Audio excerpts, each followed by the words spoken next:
Installation finale, donc au bout d'une semaine, on a quelques textures faites sous Marie, des After Effects. En fait. Dans le groupe, on était deux à faire. Non, et du Pritard. On était deux à faire du Blender dans le groupe en fait, à la base. Donc on n'a pas pu tout faire sur Blender. Donc je vais remontrer.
Il y a un étudiant qui s'occupe de ça, pendant que d'autres quand même bossent sur les modèles, pour utiliser les textures et tout ça. Mais ça c'est une semaine. Après, on est remplacé par les modèles de son, pour voir ces montages que les bien sont. Et donc après, on en arrive à. Donc ça, c'est à peu près 2 semaines.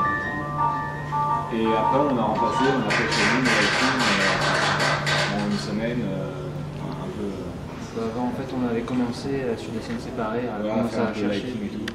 Ouais. Mis en place à la fin vraiment, enfin, sur la dernière semaine, les shaders.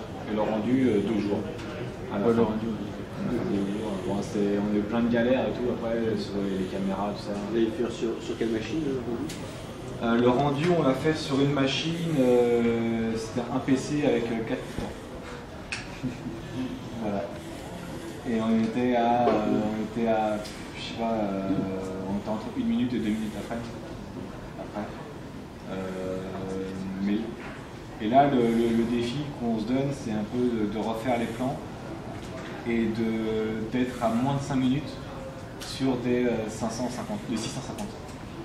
Et on y arrive à peu près facilement. Sur le pari des scènes, c'est simple. Sur la scène qui était vraiment compliquée à gérer, c'était la scène. Un point en plus, moi je trouve. En termes de logistique, c'est un peu plus compliqué à gérer. Donc refaire des shaders et tout. Surtout que nous, donc on était parti sur les shaders cycles, donc il fallait les refaire. Si on anticipe ça, bah ok. Mais nous, on n'a pas anticipé. Si tu l'improvises. Si tu l'improvises, ça devient chiant parce que tout est lien, il faut revenir dans tes scènes et tout, ça devient un peu galère. Voilà. Mais voilà, nous, notre expérience du GPU sur un projet comme ça, c'est vachement bien.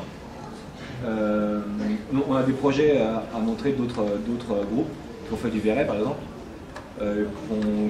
qui sont des bons élèves et ils avaient été rendus d'1 heure parfois. Et ce qu'ils font, je sais qu'avec Cycle, je le rends en 3 minutes. Quoi, donc Donc le GPU c'est vachement bien, mais voilà, il faut vraiment, pour moi, quand on a un matériel pas génial, il faut vraiment... Pourquoi vous n'avez pas utilisé le moteur de rendu interne? Parce qu'on voulait faire du cycle. Parce que si tu me dis que vous aviez une contrainte, vous avez une contrainte de temps, c'est 3 semaines, vous avez une contrainte de machine qui n'était pas, d'après toi, qui n'était pas génial.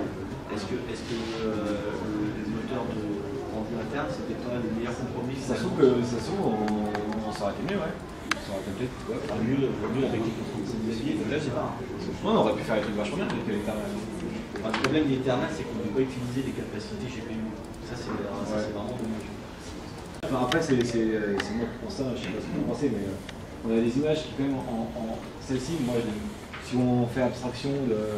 Si on regarde que la route et les vaisseaux, tout ça, bon, c'est tous les mêmes vaisseaux, mais celle-ci, j'aime pas mal, et avec les rebonds de lumière, tout ça, avec de l'Eternal, on n'aurait pas eu ça.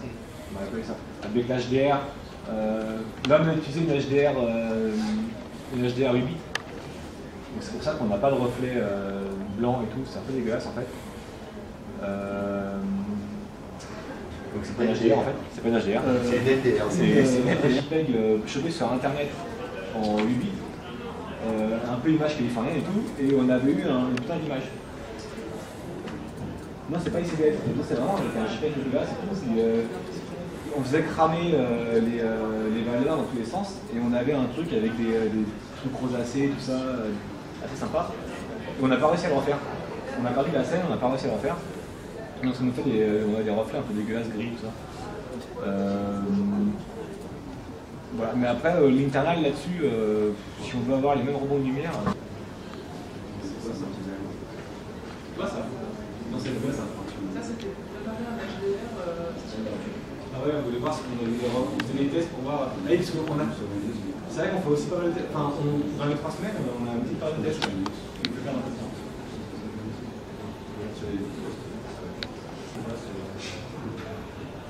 Les genoux sont bien aux genoux.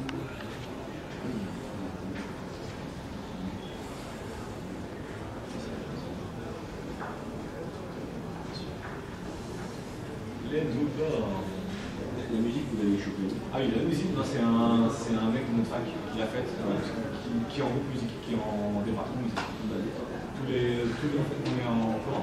Elle est sympa. Ah, elle est vachement bien. Parce que si on avait fait la musique en plus dans le département, on aurait vraiment été c'est malade.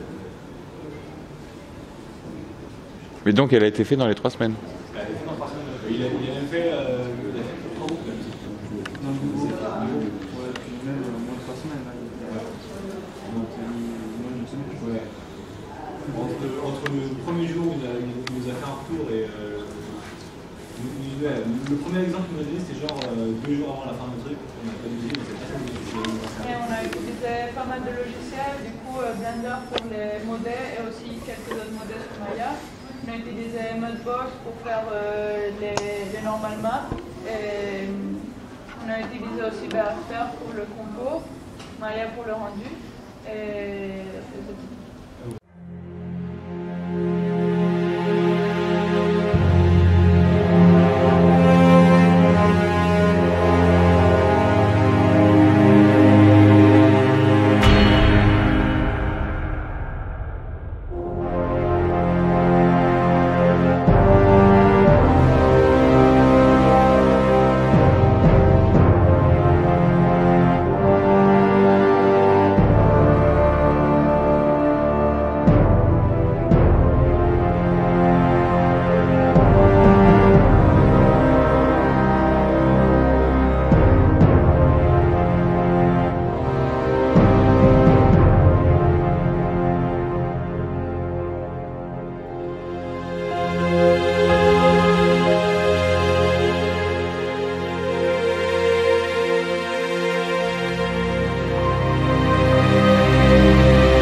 Il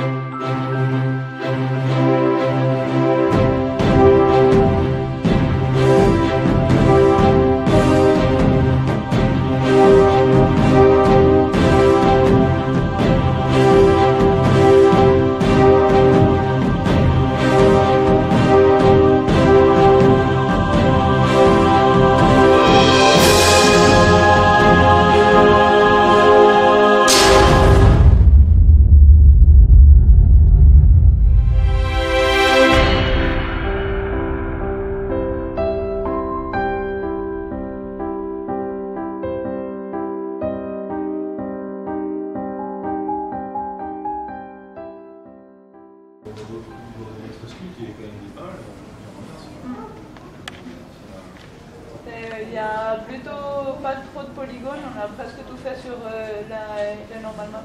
Du subtil en ligne. Ouais. Mais c'était pas du displacement, c'était surtout des normal maps. Ah, c'est pas du displace? Non. Là, tu veux dire que la forme de la modèle, c'est... La forme de la modèle est plutôt low poly et tous les détails c'est en normal map qui se voit. Donc il n'y a même pas de subdivision après Du coup, la scène n'était pas trop lourde. Alors lui, ça a été fait par de la grosse artillerie. C'est du VRF, du Mudbox, du Maya, du Houdini, du Nook. Enfin, tous les trucs les plus chers qui existent. Comment? Oui, c'est vrai. Les Houdini,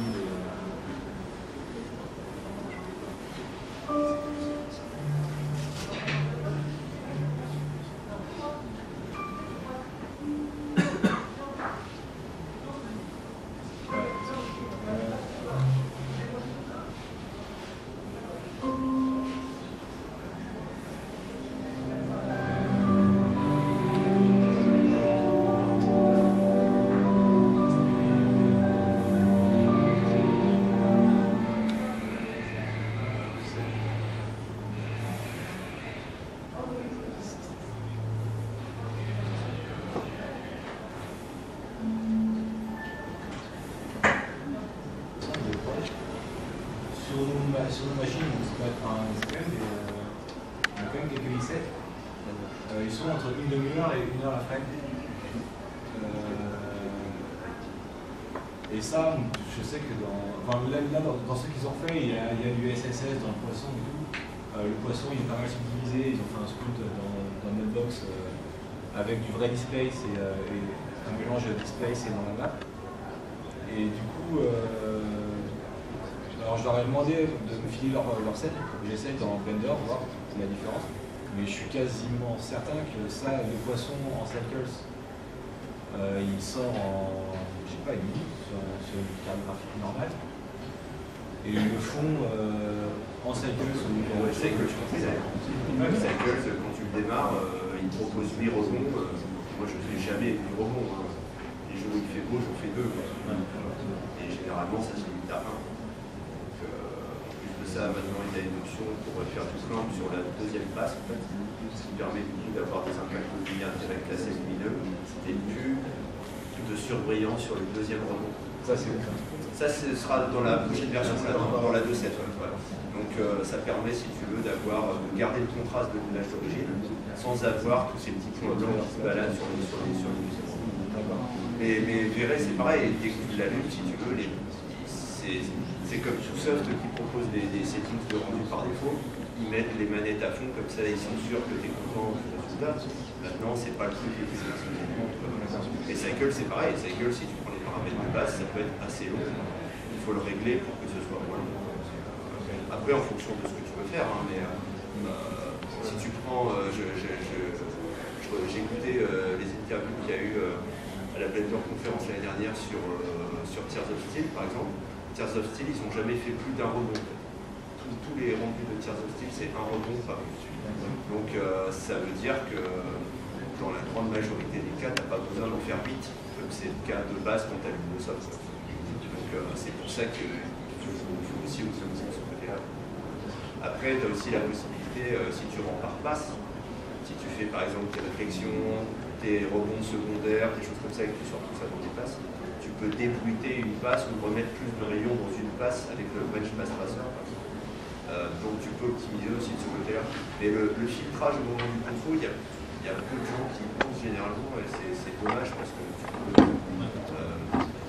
dernièrement j'ai fait pas mal de tests aussi qui permettaient de simuler ce qui s'appelle l'escape portal dans Blender, c'est le fait d'avoir la lumière qui rentre que par la fenêtre et pas d'avoir des photons extérieurs qui servent à rien.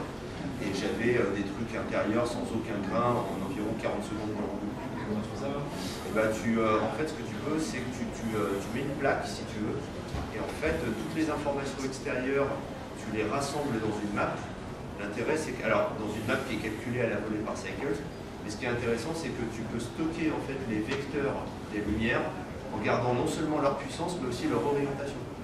Donc du coup, tu peux émettre en fait, à partir d'une plaque, qui est pile dans le cadre de la fenêtre, tu peux émettre des rayons qui ne partent pas selon la normale de la fenêtre, mais dans une direction en fait, qui a été stockée et en fonction des informations qui viennent de l'extérieur. Comme ça, tu ne rééjectes des photons qu'à partir de ce qui passe dans la fenêtre. Donc tu n'éclaires pas avec une sonde dehors ou ce genre de choses. Ça te permet après d'envoyer des photons que sur ce qui t'intéresse. Et du coup, en 3 minutes, tu as un truc en 2 à 3 minutes, tu as un truc sans grain sur le truc. Donc pour les scènes d'intérieur, ça peut être vachement pratique. Mais tout ça, je te dis, c'est des optimisations qu'il faut mettre en place en fonction de ce que tu as prévu de faire. C'est pour ça que normalement, tu fais une animatique pour savoir avant. Je pense que, je parle, j'en sais rien tout le monde, mais peut-être qu'ils avaient prévu de faire des plans, peut-être pas ça, qu'ils sont retirés à la fin. Le but de l'animatique, normalement, c'est que tu saches avant même de commencer à rendre, tu sais exactement ce que tu dois faire. Et en toute logique, l'animatique, tu dois pouvoir le superposer au set final à la fin, c'est la même chose. C'est pas toujours le cas, malheureusement, mais quelqu'un qui décide de bien travailler. La raison pour laquelle il faut être cool en ce moment, c'est à cause de ça. C'est parce que les mecs, sur leur prod, c'est lamentable. Dernièrement, il y a eu un reportage qui est sorti qui s'appelle Life After Buy, c'est sur la fin de Review News. Écoute ce que disent les mecs. Ils disent si on est mort, c'est parce qu'il n'y avait pas de pré-prod et qu'on nous changeait les blancs toutes les 30 secondes. Et que quand tu as passé 3 semaines à faire un plan et qu'on te dit bah non, je préférais la caméra de l'autre côté du plateau, tu refous 3 semaines à la poubelle. Donc il ne faut pas chercher tout. Donc tu vois, même au niveau du film d'étudiants, c'est les mêmes problématiques en fait, jusqu'à là sur les cours. Mais les gros projets, tu vois, ça ne les empêche pas de se viander non plus. C'est juste une question d'organisation.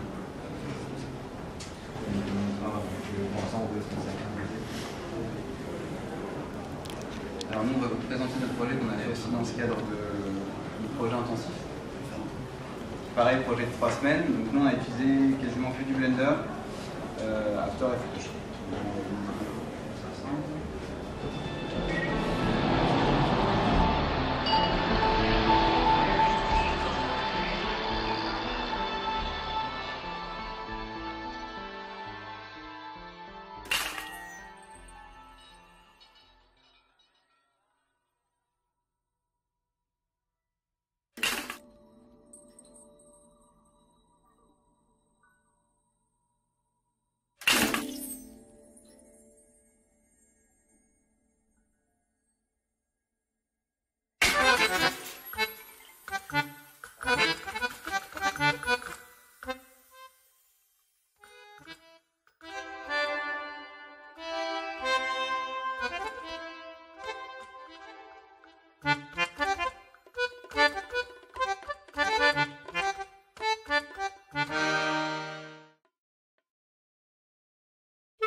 animation, on a l'histoire d'un musicien qui se retrouve dans une décharge hors de la ville et qui se construit lui-même son instrument. On a montré tout à l'heure une version, c'était la version qu'on a rendue au bout de 3 semaines. Là, on va vous montrer une version un petit peu plus aboutie qui n'est pas encore terminée malheureusement, et si la vie encore aujourd'hui, on n'a pas réussi.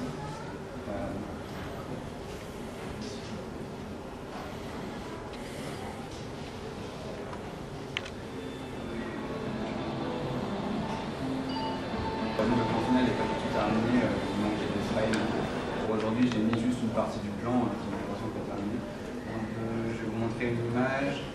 Voilà, le dernier plan, il est censé ressembler plus à ça. C'est une image compositée. J'ai pas eu le temps de faire ça sur la séquence.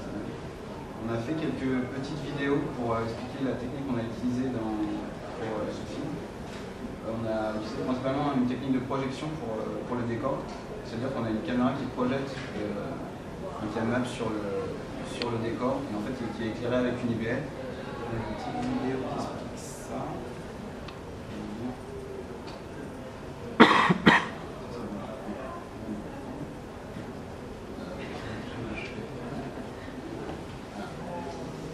Ici, on a réfléchi à optimiser nos scènes en faisant donc avec des links, en mettant deux versions, une version de poly et high poly pour pouvoir animer en temps réel.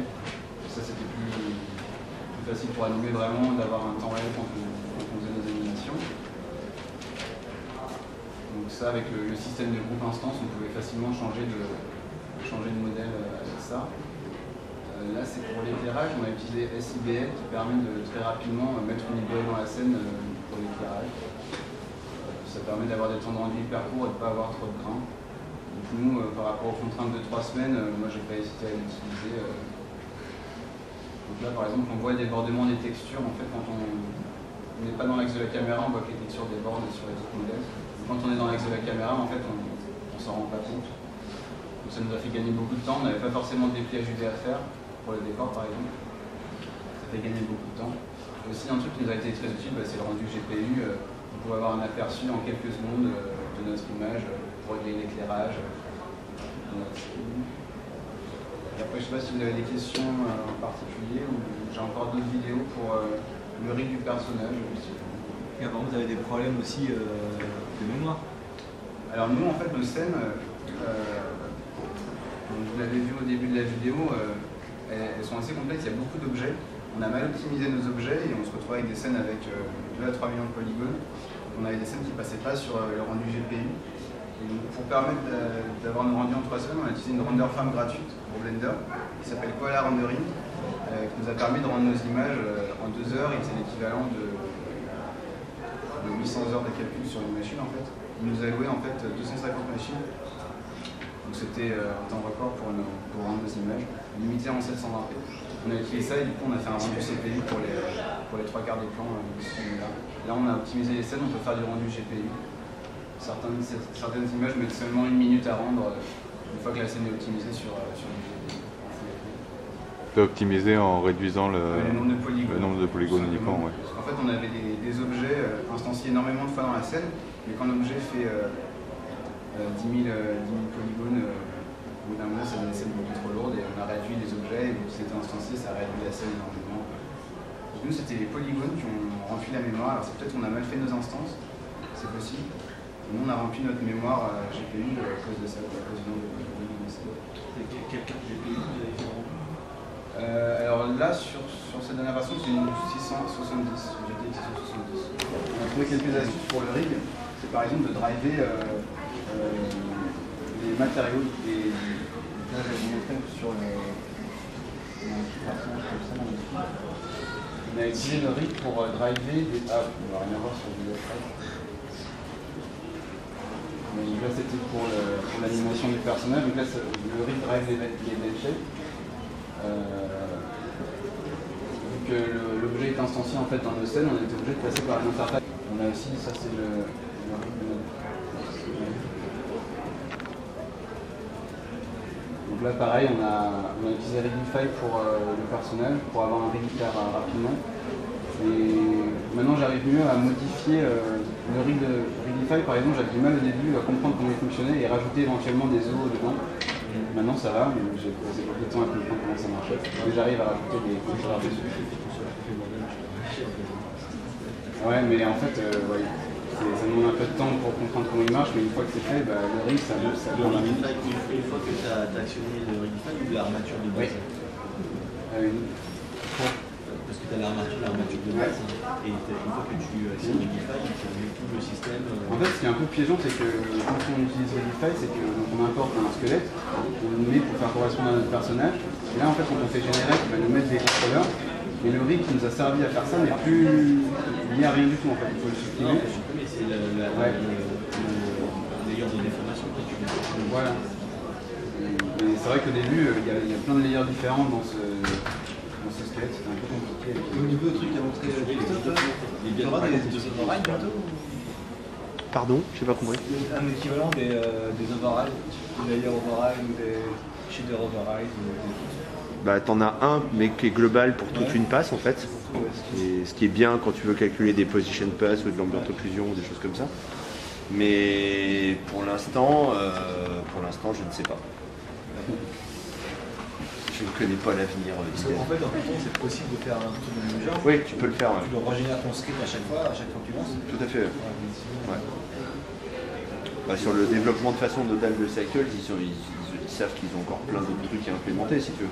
Mais comme les nodes en ce moment c'est le truc auquel en gros faut pas trop toucher parce que tant que Lucas Tonen n'a pas fini tous ces trucs, c'est pour ça que les particules nodes avancent pas, c'est pour ça que tout un tas de trucs avancent pas, mais une fois que ce sera fini, ce qui est prévu pour avant la fin de l'été, hein, si je me souviens bien, à partir de là, en gros parce que des projets qui sont basés sur les nodes, dans le patch tracker, il y en a une tripotée quoi, tu vois, puis ça bouge pas, ça gèle parce qu'en gros tout le monde attend qu'on nous dise bah c'est bon les nodes, ça y est c'est fait quoi. Donc une fois que ce sera fait, tous les patchs qui sont basés sur les nodes, ils vont déferler. Par exemple, il y a un truc, il y a des mecs qui ont décidé, malgré le fait que les patchs ne soient pas passés, de faire des trucs. Il y a un truc qui s'appelle Shravok par exemple. Shravok c'est une sorte d'Houdini dans Blender si tu veux. C'est-à-dire que tu peux avec des nodes générer de la géométrie, générer des instances, faire des copies, tu fais des graphes gigantesques et puis ça te fait des scènes procédurales de malade quoi. Sauf que le jour où ils vont changer le système nodal, Shravok, faut le refaire quoi. Donc le gars a dit c'est pas grave, je continue quand même quoi.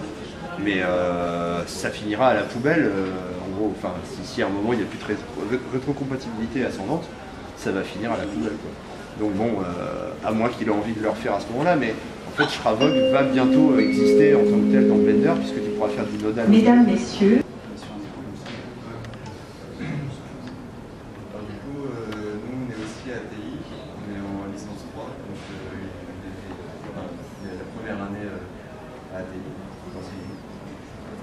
On avait un projet intensif à faire pendant une semaine, c'est une semaine après. Donc, plus fort. La full 3D, c'était de l'incrustation de l'espace réel dans l'espace virtuel. On est parti, donc on a travaillé ensemble, plus un camarade qui n'est pas là aujourd'hui. Et on a choisi de travailler avec le département de danse pour confronter l'espace réel et l'espace virtuel. Et aussi jouer sur le rythme et l'architecture. On va vous présenter notre projet.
3 danseuses, on leur a demandé une improvisation sur le thème. Elles se représentent elles-mêmes qu'elles interprètent l'espace selon leur sensibilité. Ce qui fait qu'on avait en fait 3 danses vraiment particulières. Donc je vais représenter par les événements fausses. Et du coup, toute la partie 3D, pour revenir à Blender, a été faite sur Blender. La captation au dernier plan du tracking 3D aurait dû être sur Blender. Malheureusement, il y avait la danseuse qui était passée pour un capteur. Du coup, le tracking ne suivait pas. C'était quasiment impossible. Du coup, on est passé par un Synthbase qui a vraiment bien traqué, vraiment très bien traqué le déplacement, qui n'était pas facile à traquer à la base. Et on a rencontré certains problèmes pour passer justement de la caméra 3D de Synthbase à Blender. Parce que la passation de transfert entre Synthbase et des versions avant la 2.5, ça marchait bien. C'est un export. Et par contre, à partir de la 2.5, la passerelle qui a été faite par Synthbase ne marche pas très bien. Du coup, il y a une façon de faire, c'est de télécharger un 49, voir le tracking Synthbase, enregistrer le projet Blender et le faire avec une nouvelle version, c'est ça. Donc là, par contre, c'est un petit peu le problème. Donc voilà, toute la partie 3D est sur Blender, la partie 2D, les edges qui sont tirés par les danseuses, la map qui bouge avec le son, c'est fait sur After Effects. Et le keying aussi? Le keying, c'est fait sur Nuke. Nuke. Donc voilà, toute la partie After Effects, ça a été les edges et puis tout le combo. Parce que les plans 3D en fait ne sont pas. L'espace est découpé pour pouvoir mettre l'incrustation de chaque fille, pouvoir l'incruster dans l'espace. On va faire un travail à la base avec tous les plans les uns après les autres. Après, on a fait un rendu pour avoir le prototype et après, on va utiliser sur Blender après par la suite avec cette vidéo. On a fait un prototype de déplacement de l'espace des filles pour travailler sur Blender avec la vidéo. C'était assez sympathique pour travailler sur vidéo. On a été obligé, alors, d'une part, de prendre l'image de chaque vidéo et de les mettre en soustraction sur le reste en fait, de la série. Oui, pour avoir qu'est-ce qui bougeait. C'est ça, comme ça, on avait que les danseuses par-dessus. D'accord. On a pu sucrer les fonds là comme ça. Et après, il y a eu quelques outils utilisés sur Nuke pour améliorer les contours. Et on a essayé sur Blender, parce que justement ces gros spots sur After, on n'arrivait pas à les enlever. Et sur Blender, on a fait des tests, ça marchait très bien. On a appuyé sur les contours, il y avait des choses à régler, tout ça. Et ça marchait plutôt bien. Par contre, ensuite, pour prendre en séquence, c'était assez long. Du fait que c'est pas multi-threadé, en fait, il y a plus de processeurs qui sont utilisés. Le rendu était assez lent. Du coup, il y avait qui est pas là aujourd'hui, c'est bien Nuke, j'ai essayé sur Nuke. Et là, on gagnait un temps considérable pour une qualité assez super. Ouais, on est arrivé à. Je sais pas si on voit vraiment sur la vidéo, mais il n'y a pas d'éléments qui restent vraiment à un certain moment. En gros, des fois on sort complètement du champ de base avec les trackers, tout ça. Du coup, on s'est dit, ouais, non, ça va bien fonctionner. Et au final, un peu miraculeusement, Synthbase a reconnu nos parallaxes, des choses comme ça, alors qu'on n'avait pas tant d'éléments que ça. Du coup, on a été un peu sauvé aussi par Synthbase. Du coup, là, on a la scène du tracking 3D, donc je sais pas lequel est la mieux. En fait, voilà, c'est la caméra Synthbase avec une caméra Blender. Il y a une première caméra qui est avec un Blender. Une frame, on switch de caméra. Là, c'est toujours la caméra qui est de place. Elle switch jusqu'à une caméra gérée par Synthbase qui permet de faire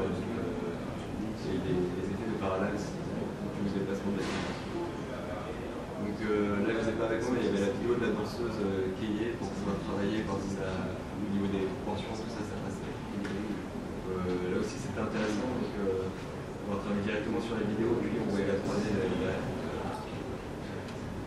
Aussi, les démodificateurs, c'était vraiment assez stylé pour la situation sur ces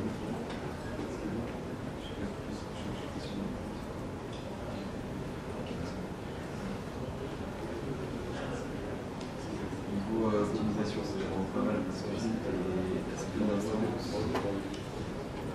J'ai travaillé, là c'est la dernière scène, avec cet espace qui grandit pour laisser place au trafic. On passe aussi dans d'autres. L'espace est vraiment découpé en disant les gars, celui-là est un peu découpé. Ah non, c'est le premier. Du coup, voilà, en fait, dans la zone de caméra, les événements passés, pouvoir incruster les différentes vidéos. L'espace est découpé en différentes parties. Pour pouvoir en compo ensuite superposer la 3D sur de la 2D. On n'a pas de problème, on a fait